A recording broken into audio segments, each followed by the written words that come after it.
in John chapter 15 again. Last week, we in John chapter 15, we talked about friendship with Jesus, what it means to be friends with Jesus, that he initiates the friendship. He wants us to remain in his friendship, and that he says you do that. The means by which you do that is by obeying his commands. And he said, just as I obeyed my Father's commands, you can show your friendship to me by obeying my commands. And he said, my chief command, and it was actually a new command that he gave, was that you would love one another. And in loving one another, we're showing Jesus that we're his friend, and we're seeking to remain in his friendship. And it's a good way for us to engage with people who don't know Jesus, to show them not just love, but to show them why we love them. That we're doing it because our friend Jesus asked us to. Right? And because our friend Jesus showed us what true love really is. And he says it last week. He says, greater love has no one than this, than when they lay down their life for a friend. And Jesus is saying, I have showed you what true friendship is, because I'm about to lay down my life for you. And then he says, I want you to go out in the world as my friends and love people just like I have loved you. And he says the joy, the results of what you'll get from that are joy and fruitfulness. As you walk into a world and you show them the same kind of love that Jesus has showed you, you will get joy from those relationships, and you will get fruitfulness, fruit from those relationships, in that people will get saved, people will get rescued, people will become believers. And that's fruit, Jesus says, that lasts. This week, we'll be talking about how when you follow Jesus, the world is going to hate you. Jesus says, what I did in this world was I loved people, I served people, and I told the truth. And he says to his disciples, you saw me do it. You saw me go out and love people, go out and serve people, go out and tell them the truth about who I am and why I'm here. And what did I get for it? I got people who persecuted me, who rigged a court and gave me the penalty of death, and then crucified me on a cross, tortured me in the most horrible way that you could be killed. And he says, if that's what happened to me when I loved people and when I served people and when I told the truth about who I am and why I'm here, what do you think they're going to do to you? When you love people, when you serve people, when you tell them the truth about Jesus, they're going to hate you. So this week, in John chapter 15, that's what Jesus is going to say. He's going to say, the world is going to hate you. In fact, verse 18, it says, if the world hates you, keep in mind that it hated me first. If you belonged to the world, it would love you as its own.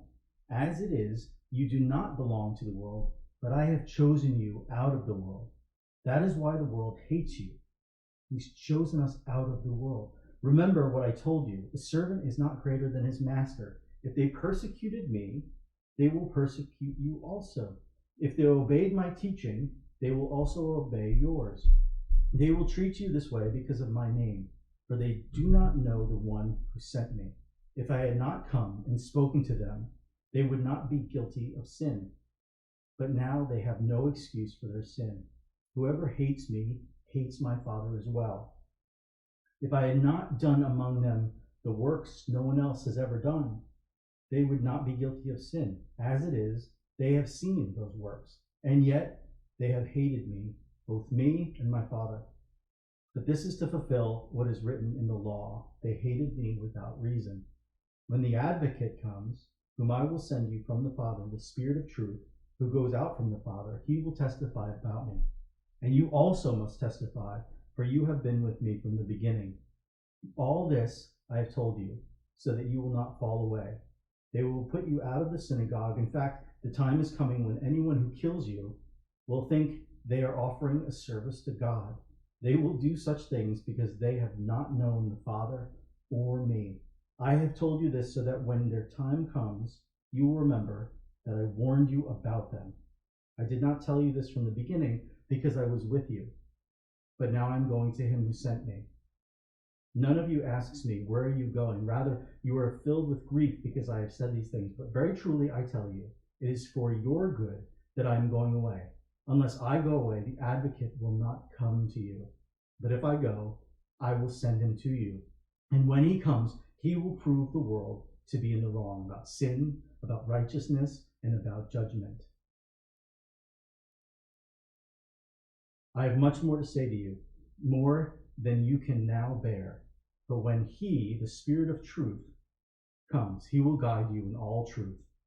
He will not speak on his own. He will speak only what he hears, and he will tell you what is to come. He will glorify me, because it is from me that he will receive what he will make known to you. All that belongs to the Father is mine. That is why I said the Spirit will receive from me what he will make known to you. So Jesus says, if the world hates you, keep in mind that it hated me first. The world is going to hate you. Remember, he says, I love people. I serve people. I told the truth. And the world hated me. They crucified me. And so if you go out into the world as my friends, and you go out and you love people, and you serve people, and you tell the truth, what do you think is going to happen to you? If they persecuted me, they're going to persecute you. And they're going to hate you for a number of reasons. They're going to hate you, first of all, because I've chosen you. I've chosen you out of the world, out of the sinful culture. I've taken you out of the world, and I've made you different. I've separated you out from it. And they're going to hate you because you're my friend. And they're going to hate you because you're going to go out into the world and you're going to tell them that Jesus is the only one who can reconcile you to God. You're going to go out into the world and you're going to tell people that Jesus is the only way to God. Jesus is the only way to have peace with God. And who's that an affront to? It's an affront to Muslims who have believed that they can get direct access to Allah. It's an affront to Jewish people who think that they have direct access to God, Yahweh. Right? There's all these people in the world who think that they can get to God somehow. And our message is the same message that we get from Jesus. There's only one way to the Father. There's only one way to God.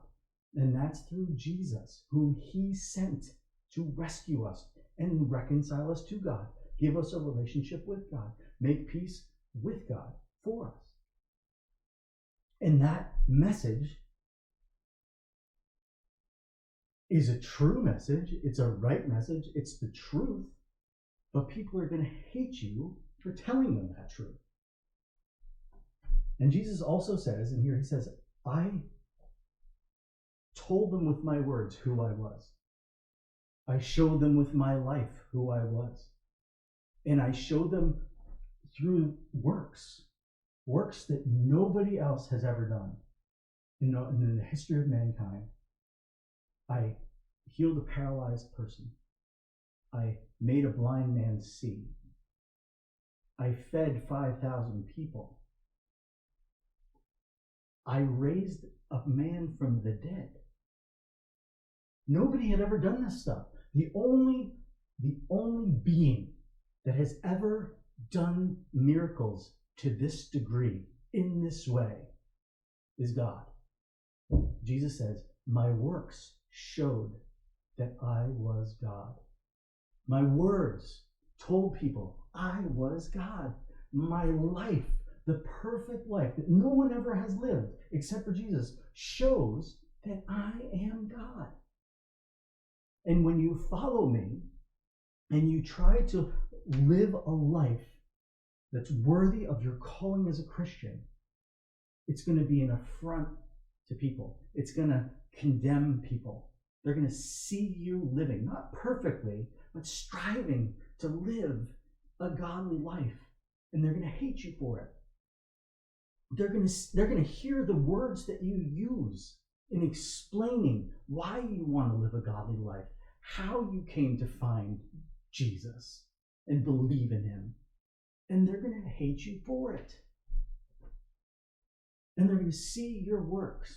They're going to see your good works that you're doing, again, because of how much God has loved you through Jesus. They're going to see your good works as a Christian, as someone who's following in the footsteps of Jesus and saying, Jesus healed people, Jesus loved people, Jesus served people. I'm going to go out and I'm going to love people and I'm going to serve people. And Jesus says they're going to see that. Just like they saw my life, just like they heard my words, and just like they saw my works, and they're going to hate you for it. And they're going to hate you because you are chosen, you are set apart, you are holy. And I have done that. I have made you, I've taken you out of the world, and now you live in the world. We all dress similar. I mean, people have different styles, but we don't look. Christians don't. You don't go, oh, that's a Christian because there's something weird about them. They look the same. We all look the same. But so we're in the world just like everybody else is. But Jesus says, you are not of the world. You're in the world, but I've taken you out of it.